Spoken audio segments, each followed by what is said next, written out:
Hola, qué lindo poder volver a reencontrarnos para una vez más estudiar, inquirir, aprender la palabra de Dios. Así que hoy, día jueves, tempranito, no tan temprano, 9 de la mañana, vamos a comenzar nuestra octava enseñanza del discipulado bíblico. El tema de hoy, simpatía por Jesús.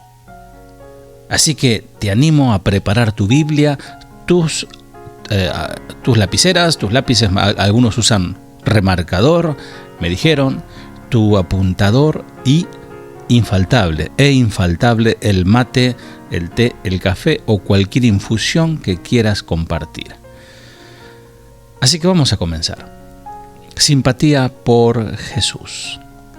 Según el diccionario, la palabra simpatía es una comunidad de sentimientos, es decir, tener sentimientos en común.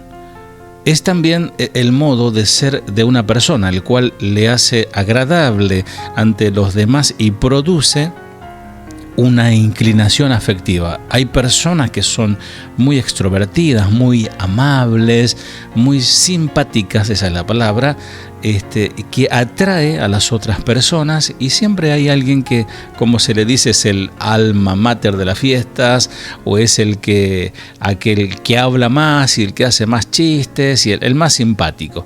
Y siempre es el que atrae al grupo de personas. La simpatía. Y la simpatía está llena de emociones y sentimientos, pero tal vínculo no incluye ninguna especie de compromiso. Es decir, me simpatiza tal cosa, pero no significa que yo deba comprometerme con tal cosa o con tal persona. Por ejemplo, la iglesia cristiana es, por así decirlo, simpática. Son muchos los que se sienten atraídos hacia ella por alguna especie de identificación con valores como lo bueno, lo honorable, lo bello, pero no porque deseen establecer alguna relación estable, firme o comprometida. Solamente sienten simpatía por ese grupo de personas. Así es nuestra iglesia. Y la iglesia muchas veces está llena de personas que son simpatizantes. Y la verdad que son pocos los discípulos verdaderos. Para Jesús no es importante que muchos le digan yo te sigo,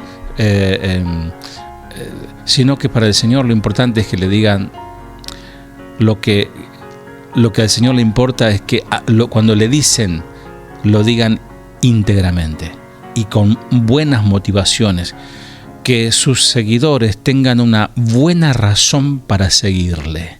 Claro que el Señor quiere que le sigamos, obvio que sí.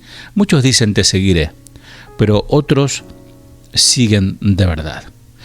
El siguiente versículo, y te animo a buscar Marcos, capítulo 10, 46. El siguiente versículo deja muy claro que ciertamente hay discípulos pero hay de los otros, entre los que vienen en la multitud que sigue al Señor. Dice, salió Jesús de la ciudad acompañado de sus discípulos y de una gran multitud. Esta es la versión nueva NBI. Salió Jesús de la ciudad acompañado de sus discípulos y de una gran multitud. Lo espiritual, las cosas espirituales se tienen que anteponer a lo material, siempre, en el orden de Dios, siempre es así.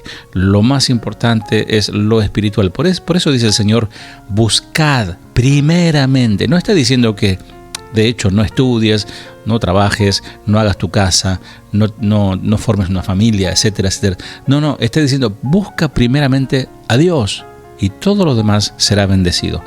Vamos a ver varios pasajes donde se establecen diferencias entre, vamos a delinearlo, los dos grupos, discípulos y simpatizantes.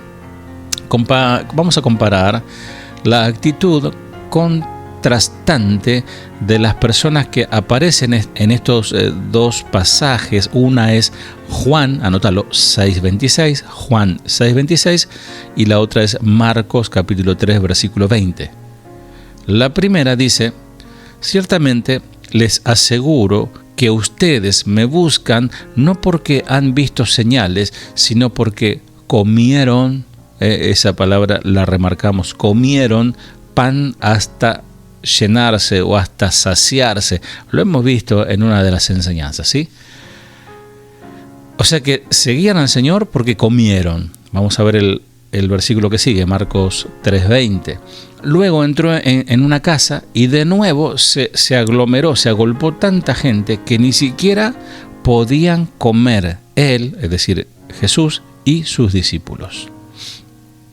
En el primer pasaje vemos a un grupo de simpatizantes que le seguían a Jesús porque gracias a él había comida gratis.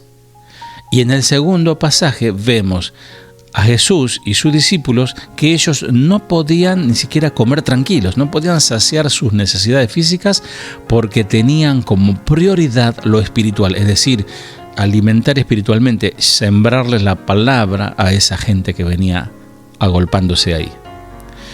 En Mateo 4 se relata la historia de la tentación del Señor y vemos cómo Jesús cita la Escritura dando prioridad a lo espiritual.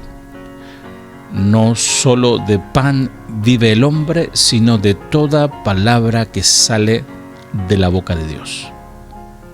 Cuando ustedes escuchen, amado, amada, oyente, amigo que estás escuchando, y sé que nos están escuchando de varios países, por lo pronto sé con certeza que nos están escuchando desde Alemania. Dios bendiga a mis amigos y hermanos que están escuchando desde allí, desde Alemania, desde Madrid, España, Miami, Estados Unidos y Perú. Por lo pronto sé que esos 4 lugares están escuchando. El Señor dice así: no solo de pan vivirá el hombre, sino de toda palabra que sale de la boca de Dios. Cuando ustedes, amados que están del otro lado, escuchen un mensaje que intente conducirles a la búsqueda de lo material antes que la búsqueda de lo espiritual, ustedes estarán enfrente a un mensaje falso, ajeno al espíritu de las Escrituras. Porque el verdadero discípulo antepone lo espiritual a lo material. El verdadero discípulo está agradecido con Dios, tanto cuando tiene pan en abundancia como cuando sufre escasez. Hay que ser agradecidos. Hay que ser agradecidos. Dad gracias en todo, porque esa es la voluntad de Dios. Un día vinieron a Jesús unos leprosos. Ustedes quizás recuerden esta historia. Este relato nos está mostrando de nuevo el contraste entre estos dos grupos de personas: el discípulo, el comprometido, y el simpatizante, el que no está comprometido, pero sí simpatiza, está acorde con lo que se habla y todo lo demás. Recordemos que la lepra era una enfermedad incurable en los tiempos del Señor, y la lepra aparece como símbolo del pecado, es tipología del pecado. Cuando el Señor estaba por entrar a un pueblo, salieron a su encuentro 10 hombres con esta enfermedad, con la lepra. Busca Lucas capítulo 17, Lucas 17, desde el versículo 13 vamos, lo sigo leyendo en esta versión actualizada. Gritaron: Jesús, Maestro, ten compasión de nosotros. Jesús, Maestro, ten compasión de nosotros. 14. Al verlos, les dijo: vayan a presentarse a los sacerdotes. Y resultó que mientras iban de camino, quedaron limpios, o sea, quedaron totalmente sanos de esa lepra, que era algo horrible, esa lepra, horrible a la vista, horrible al olfato y horrible en que parte del cuerpo se iba cayendo de su propio ser. Y cuando iban de camino, quedaron totalmente limpios. Uno de ellos, al verse ya sano, se miró sus manos, se tocó la cara, me imagino yo, sus piernas, etc. Regresó alabando a Dios a grandes voces. 16.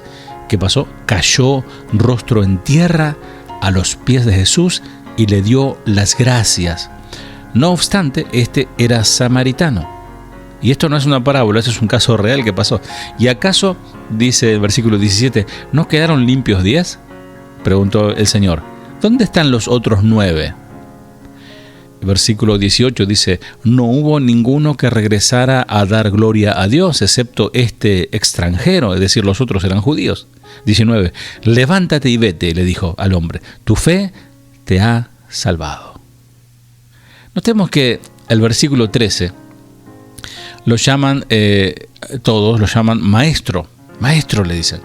Al llamarlo maestro, están afirmando que están escuchándole, están dispuestos a ser sus discípulos. Pero solo regresó uno con Jesús. Y en el versículo 14 vemos que Jesús los envía con los sacerdotes que diagnosticaban la lepra y podían ellos proclamar o dar, digamos, el alta, pues el alta médica a los enfermos de lepra. Es claro que todos le creyeron a Jesús. Los 10 leprosos, por eso fueron, porque le creyeron. Mucha gente va a esos lugares donde se predica la palabra o donde se ora por sanidad, etc. Van porque tienen un tipo de fe. Entonces tuvieron suficiente fe para ser sanados de su enfermedad. Pero, insisto, debo insistir con esto. Solo uno de ellos decidió regresar agradecido. El verdadero discípulo tiene, además de fe, gratitud a Dios. Repito, el verdadero discípulo tiene, además de fe, gratitud a Dios. Todos recibieron sanidad, pero los otros 9, cuando recibieron lo que querían, cada uno siguió su camino, siguió su vida, y si te he visto, no me acuerdo, como dice el refrán. Pero aquí hubo un acto de adoración. En el versículo 16 dice que cayó su rostro en tierra a los pies de Jesús. Es un acto de adoración que únicamente se le da a Dios. Jesús, el Señor, recibió esa adoración. Este texto es muy interesante para los testigos de Jehová que le quitan la deidad a Dios, que le quitan su atributo como Dios. Dice que lo adoraron como a Dios.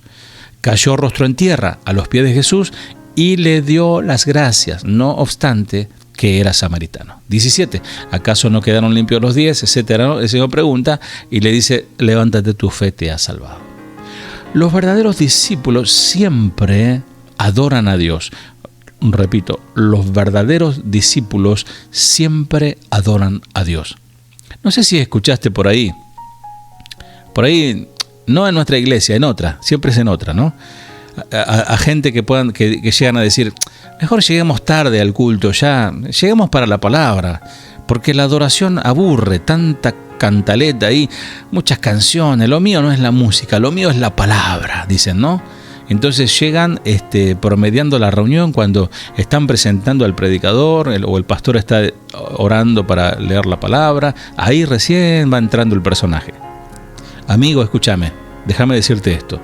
Los verdaderos discípulos están llenos de adoración a Dios. Repito, los verdaderos discípulos están llenos de adoración a Dios. No vienen únicamente a buscar lo que Jesús le pueda dar, sino vienen a darle. Al templo se iba antiguamente a llevar un sacrificio, no a recibir nada, a recibir la unción profética, el manto de la descarga, que la vara de Aarón y tantas otras cosas, ¿no? En mis años de pastor, que no son pocos, he visto personas recibir el favor de Dios. He visto personas, algunas de ellas, ser rescatados de una muerte segura, con una enfermedad terminal. Dios haciendo milagros tremendos de sanidad. En otros casos he visto personas prosperadas, que les he oído orar: Señor, cuando tú me des, prometo seguirte. Señor, cuando tú me proveas, prometo serte fiel. Otros recibieron algún otro tipo de milagro.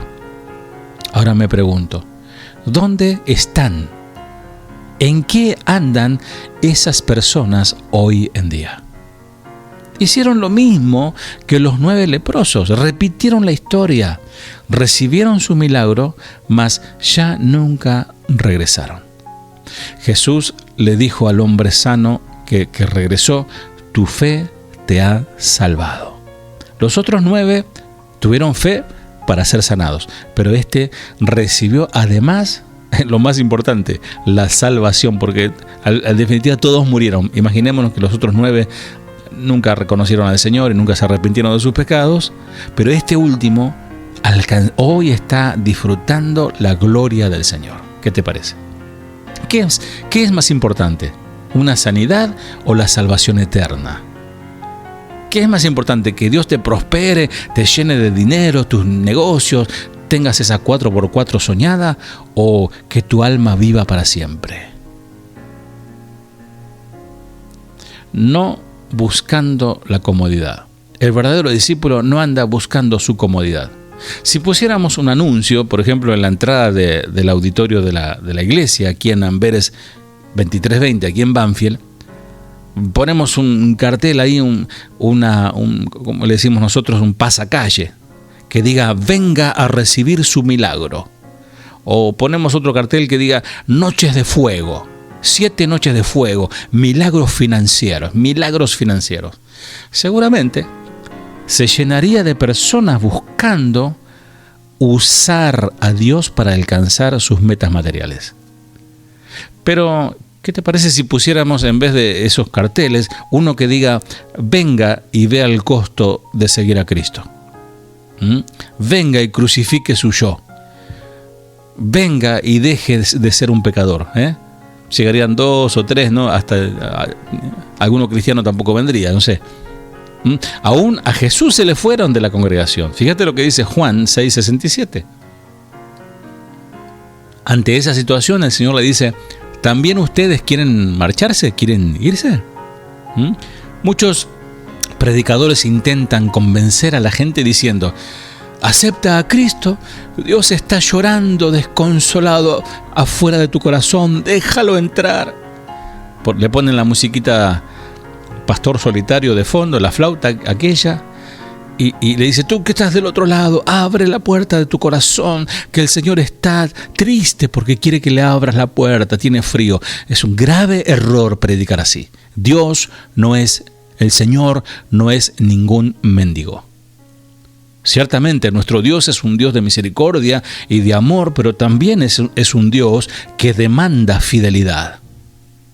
Los predicadores debemos enseñar sobre todo el carácter de Dios, todo el carácter de Dios, y no únicamente la parte linda, la parte que nos conviene, la que tiene que ver con recibir bendiciones, favores, milagros y mimos del Señor. El verdadero discípulo no anda en búsqueda de su comodidad. El verdadero discípulo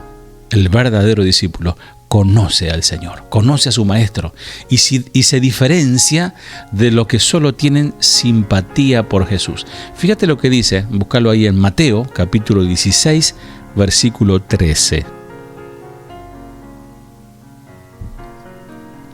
Cuando llegó a la región de Cesarea de Filipo, Jesús preguntó a sus discípulos: ¿quién dice la gente que es el Hijo del Hombre? Y le respondieron: bueno, unos dicen que es Juan el Bautista, otros que eres Elías, otros Jeremías o uno de los profetas. Y Jesús dice: ¿y ustedes quién dicen que soy yo? Y ahí Simón Pedro: tú eres el Cristo, el Hijo del Dios viviente, afirmó. Tú eres el Cristo, el Hijo del Dios viviente. Los simpatizantes tenían un montón de respuestas a las preguntas de quién era aquel Jesús, el que hacía milagros. decían que era Juan el Bautista que había resucitado, otros decían que era Elías, aquel que hizo descender fuego del cielo y mató a todos los falsos profetas, o Jeremías el llorón. Hoy en día los simpatizantes tienen también respuestas erróneas sobre Jesús y mezclan muchos conceptos. Dicen que Jesús fue aquel muchacho que fue al Tíbet a estudiar con los lamas. Otros dicen que Jesús tuvo un hijo con María Magdalena, o que se fue a Grecia a estudiar la filosofía de Sócrates. Un montón de mamarrachos más. Los que dicen estas cosas no conocen a Jesús. El verdadero discípulo conoce a su maestro. Para el Señor es importante que sus discípulos sepan quién es Él. Sin duda que es importante para el Señor que sepamos por qué Él hace lo que hace, por qué piensa lo que piensa y dice lo que dice. Revelación de verdades de Dios necesitamos para conocer al Señor. Jesús les dijo a Simón Pedro que la revelación, cuando Él le dice tú eres el Cristo, el Hijo del Dios viviente, que la revelación que Él estaba teniendo vino de parte de Dios. Fíjate, Mateo 16, 17.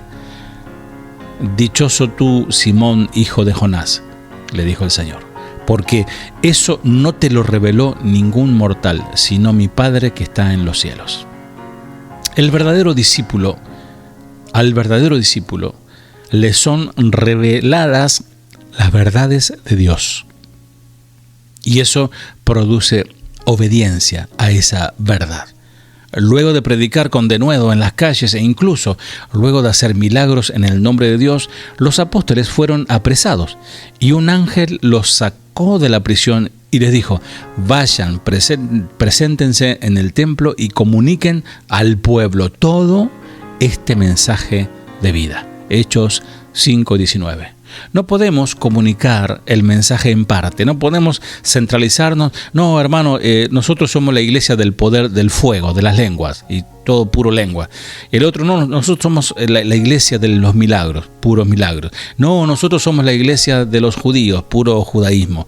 No, todo el consejo, toda la palabra de Dios debemos comunicar. Luego de esto, la gente se enteró que ya no estaban en la cárcel y veamos qué respondieron los verdaderos discípulos. Y en esto se presentó alguien que les informó. Dice versículo 26, Hechos 5, miren, los hombres que ustedes metieron en la cárcel están en el templo y siguen enseñando al pueblo. Fue entonces el capitán con sus guardias y trajo a los apóstoles sin recurrir a la fuerza, porque temían ser apedreados por la gente, o sea, la gente estaba con ellos. 27. Los condujeron ante el consejo y el sumo sacerdote les reclamó. 28. Les hemos prohibido terminantemente enseñar en ese nombre. Sin embargo, ustedes han llenado a Jerusalén. Fíjate la invasión de palabra, cómo ellos predicaron la palabra a todo el mundo. Sin embargo, dice, ustedes han llenado a Jerusalén con sus enseñanzas y se han propuesto echarnos la culpa a nosotros de la muerte de ese hombre. Eso era invento de ellos. 29. Es necesario obedecer a Dios antes que a los hombres, respondieron Pedro y los demás apóstoles. Hechos 5, 25 al 29. El verdadero discípulo entiende que las órdenes del Señor son más altas que las órdenes de los hombres. Una vez alguien me dijo: pastor, usted tiene que predicar sobre el amor y no sobre el infierno. Así nomás de descarado fue. Pastor, usted tiene que predicar más sobre el amor y no tanto sobre el infierno, el fuego, asusta a la gente, me dijo. Y yo le respondí: advertir de lo que viene, advertir de lo que está por venir, eso es amor, eso es el amor de Dios. Advertir. Predicalo, dice allí una leyenda, predica lo que predicó Cristo y tendrás el mismo resultado, gente queriéndote matar. Y yo no estoy dispuesto a rebajar. Mis compañeros de batalla, mis amigos los pastores, tampoco están dispuestos a rebajar el mensaje. Ningún discípulo verdadero debe rebajar el mensaje de Dios para agradar el oído de la gente, para agradar a los hombres. Pablo dice, es necesario agradar a Dios antes que a los hombres. Sacrificio. Para finalizar esta octava enseñanza sobre simpatía por Jesús. No seamos simpatizantes de Jesús, seamos discípulos del Señor. Para finalizar, veamos el caso de uno de los mártires de la primitiva iglesia de los años 300, un cristiano llamado Timoteo, con Maura, su esposa. No llevaba ni siquiera 3 semanas de casado cuando fueron separados uno del otro por la persecución en contra de los cristianos. Timoteo fue llevado ante Arriano, gobernador de Tebais, que hizo lo posible para inducirlo a abrazar la superstición pagana. Percibiendo que sus esfuerzos eran vanos y sabiendo que Timoteo tenía las escrituras en su corazón, el gobernador le ordenó que las entregara para quemarla, a lo que Timoteo respondió, o sea, la Biblia que tenía él: si tuviera hijos, preferiría entregarlos para ser sacrificados antes que separarme de la palabra de Dios. El gobernador, furioso con la respuesta, ordenó que le sacaran los ojos con hierros candentes, diciendo: los libros serán inútiles para ti, ya que no podrás leerlo. Timoteo soportó el castigo con tal paciencia que el gobernador se enojó aún más y ordenó que lo colgaran de los pies con un peso atado en su cuello y una mordaza en su boca. Timoteo soportó este nuevo trance con gran valor. Cuando el gobernador se enteró que este hombre era recién casado y que estaba muy enamorado de su esposa, mandó a buscar a Maura y le prometió como generosa recompensa a Maura la vida de su marido si ella lograba que él ofreciera sacrificio a los ídolos. Maura, vacilante en su fe e impulsada por el amor a su marido Timoteo, aceptó la impía propuesta. Ante su esposo, Maura trató de minar su conciencia con el idioma del afecto. Cuando le sacaron la mordaza a Timoteo para hablar, éste le señaló a su esposa el error que ella estaba cometiendo tan solo por amor y ratificó su resolución de morir por su fe. Maura insistía en salvar la vida de su esposo hasta que Timoteo la censuró tan fuertemente que la hizo recapacitar y volver a la fe. El gobernador ordenó que la torturaran junto a su marido, lo cual fue hecho con gran severidad. Timoteo y Maura fueron crucificados uno cerca del otro en el año 304 después de Cristo. Si a veces pensamos que estamos pasando alguna prueba, yo te animo a que leas, que te consigas, o debe estar por internet para poder leerlo, el libro de los mártires, que entre otras cosas vas a encontrar este relato. Alguien que solo tiene simpatía por Jesús no está dispuesto a sacrificar absolutamente nada por el Señor, mucho menos por la iglesia, en lo más mínimo. Solo le interesa a esa persona ser bendecido, recibir la bendición. En cambio, un verdadero discípulo está dispuesto a sufrir y aún a morir antes de negar su fe, antes de traicionar a su Cristo. Estos entregaron sus vidas por amor a su Maestro. ¿Qué vas a hacer vos? Bueno, amado, amada, gracias por escuchar. Si el Señor no dice otra cosa, el próximo jueves continuaremos con la clase siguiente. Que Dios te bendiga.